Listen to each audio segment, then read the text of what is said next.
Chapter 5. This will sting a bit. Yuri was tending to my bleeding scratches in the goldfish bowl. He opened the bottle of antiseptic and applied it to a swab. The medicinal odor transported me into the sick bay at school, conjuring up memories of playground battle scars, grazed knees, and scratched elbows.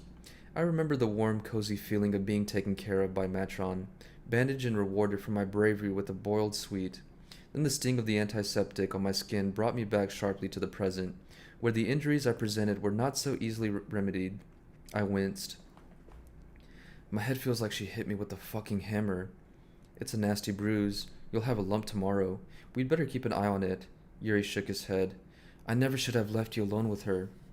I didn't give you a choice. He grunted. That's true enough. Thanks for not saying, I told you so. It's noted and appreciated, I said. Yuri shrugged. I don't need to, mate. The professor will say it for me. He's asked to see you in his office. Ah, rather you than me, by the look of him. I started getting up. Yuri watched me carefully. Don't rush, take a minute. Make sure you're ready. Any dizziness or headaches, let me know. I'm fine, honestly. That wasn't strictly true, but I didn't feel as bad as I looked. Bloodied scratches and black bruises around my throat where she tried to strangle me. She dug so deep with her fingers, she'd drawn blood. I knocked on the professor's door. Diomedes' eyes widened when he saw me. He tutted. Po po po. Did you need stitches? No, of course not. I'm fine, I said. Diomedes gave me a disbelieving look and ushered me inside. Come in, Theo. Sit down. The others were already there. Christian and Stephanie were standing. Indira was sitting by the window. It felt like a formal reception, and I wondered if I was about to get fired. Diomedes sat behind his desk. He gestured to me to sit in the remaining empty chair. I sat. He stared at me in silence for a moment, drumming his fingers, deliberating what to say, or how to say it. But before he could make up his mind, he was beaten to it by Stephanie. This is an unfortunate incident. Extremely unfortunate, she turned to me. Obviously, we were all relieved you're still in one piece, but that doesn't alter the fact that it raises all kinds of questions. And the first is, what were you doing alone with Alicia? It was my fault. I asked Yuri to leave. I take full responsibility. On whose authority did you make that decision? If either of you had been seriously injured... Diomedes interrupted. Please don't. Let's get dramatic. Thankfully, neither was hurt. He gestured at me dismissively. A few scratches are hardly grounds for a court-martial. Stephanie pulled a face. I don't think jokes are really appropriate, Professor. I really don't. Who's joking? Diomedes turned to me. I'm deadly serious. Tell us, Theo. What happened? I felt all their eyes on me.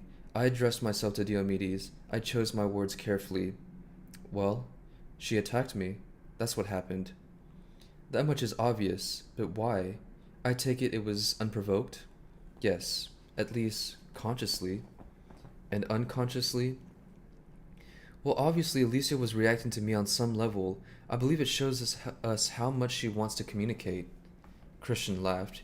You call that communication? Yes, I do. Rage is a powerful communication. The other patients, the zombies who just sit there, vacant, empty, they've given up. Alicia hasn't. Her attack tells us something she can't articulate directly, about her pain, her desperation, her anguish. She was telling me not to give up on her. Not yet. Christian rolled his eyes. A less poetic interpretation might be that she was off her meds and out of her mind. He turned to Diomedes. I told you this would happen, Professor. I warned you about lowering the dose. Really, Christian? I said. I thought it was your idea. Christian dismissed me with a roll of his eyes. He was a psychiatrist through and through, I thought. By that I mean psychiatrists tend to be wary of psychodynamic thinking. They favor a more biological, chemical, and, above all, practical approach, such as the cup of pills Alicia was handed at every meal. Christian's unfriendly narrow gaze told me that there was nothing I could contribute. Diomedes, however, eyed me more thoughtfully.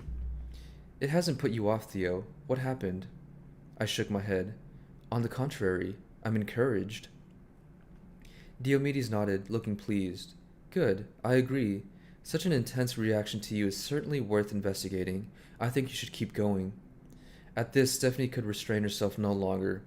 That's absolutely out of the question. Diomedes kept talking as if she hadn't spoken. He kept looking at me. You think you can get her to talk? Before I could reply, a voice said from behind me, I believe he can, yes. It was Indira. I'd almost forgotten she was there. I turned around. And in a way, Indira said, Alicia has begun to talk. She's communicating through Theo. He is her advocate. It's already happening. Diomedes nodded. He looked pensive for a moment. I knew what was on his mind. Alicia Berenson was a famous patient and a powerful bargaining tool with the trust. If we could make demonstrable progress with her, we'd have a much stronger hand in saving the grove from closure. How long to see the results? Diomedes asked. I can't answer that, I said. You know that as well as I do. It takes as long as it takes. 6 months, a year, probably longer. It could be years. You have 6 weeks. Stephanie drew herself up and crossed her arms. I am the manager of this unit. I simply cannot allow. I am the clinical director of the Grove. This is my decision, not yours. I take full responsibility for any injuries incurred upon our long-suffering therapist here, Diomedes said, winking at me. Stephanie didn't say anything further. She glared at Diomedes, then at me. She turned and walked out.